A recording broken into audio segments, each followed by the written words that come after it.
ଆଉ ଦିନକ ପରେ ଆସିବ ଆକାଉଣ୍ଟକୁ ସୁଭଦ୍ରା ଯୋଜନାର ପ୍ରଥମ କିସ୍ତିର ତୃତୀୟ ପର୍ଯ୍ୟାୟ ଟଙ୍କା। ତେବେ ତା ପୂର୍ବରୁ ଉପମୁଖ୍ୟମନ୍ତ୍ରୀ ପ୍ରଭାତୀ ପରିଡ଼ା ଦେଇଛନ୍ତି ଏକ ବଡ଼ ସୂଚନା। ସେ କହିଛନ୍ତି ଏହି ସବୁ ସମସ୍ୟା ଥିବା ଆକାଉଣ୍ଟକୁ ଟଙ୍କା ଆସିବ ନାହିଁ। ତ କ'ଣ ସବୁ ସେହି ସମସ୍ୟା, ଚାଲନ୍ତୁ ଏ ଭିଡ଼ିଓରେ ସମ୍ପୂର୍ଣ୍ଣ ଡିଟେଲ୍ସ ଜାଣିବା। ରାଜ୍ୟ ସରକାର ସୁଭଦ୍ରା ଯୋଜନାରେ ଆସନ୍ତା ଡିସେମ୍ବର ମାସ ପହିଲା ସୁଦ୍ଧା 1 କୋଟି ମହିଳା ହିତାଧିକାରୀ ଆର୍ଥିକ ସହାୟତା ପାଇବେ ବୋଲି ଉପମୁଖ୍ୟମନ୍ତ୍ରୀ ପ୍ରଭାତୀ ପରିଡ଼ା କହିଛନ୍ତି। ଗଣମାଧ୍ୟମକୁ ସୂଚନା ଦେଇ ଶ୍ରୀମତୀ ପରିଡ଼ା କହିଛନ୍ତି, ଆସନ୍ତା ରବିବାର ସୁଦ୍ଧା ଆଉ 20 ଲକ୍ଷ ମହିଳା ହିତାଧିକାରୀ ସୁଭଦ୍ରା ଯୋଜନାର ଅର୍ଥରାଶି ପ୍ରଦାନ କରାଯିବ।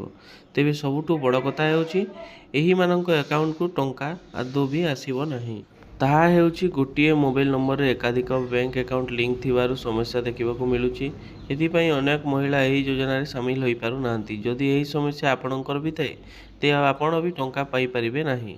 ପ୍ରଥମ କିସ୍ତିର ତୃତୀୟ ପର୍ଯ୍ୟାୟ ପୂର୍ବରୁ ଉପମୁଖ୍ୟମନ୍ତ୍ରୀ ପ୍ରଭାତୀ ପରିଡ଼ା ଗୋଟିଏ ମୋବାଇଲ ନମ୍ବରରେ ଗୋଟିଏ ବ୍ୟାଙ୍କ ଆକାଉଣ୍ଟ ଦେଇ ଲାଗି ଅପିଲ କରିଥିଲେ, ଯାହାଦ୍ୱାରା ଏମାନେ ଟଙ୍କା ପାଇବାରୁ ବଞ୍ଚିତ ହେବେ ନାହିଁ ବୋଲି କହିଥିଲେ।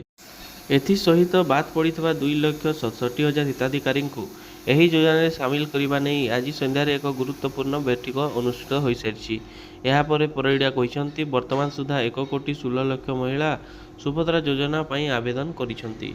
ତେବେ ଏହି ତୃତୀୟ ପର୍ଯ୍ୟାୟରେ ରାଜ୍ୟର ସମସ୍ତ ଅଙ୍ଗନବାଡ଼ି ଓ ଅଙ୍ଗନବାଡ଼ି କର୍ମୀ ଏବଂ ସହାୟିକାଙ୍କୁ ଉପମୁଖ୍ୟମନ୍ତ୍ରୀ କହିଛନ୍ତି ଆଉ ଦିନକ ପରେ ଏମାନଙ୍କ ଆକାଉଣ୍ଟକୁ ମଧ୍ୟ ଟଙ୍କା ଆସିଯିବ।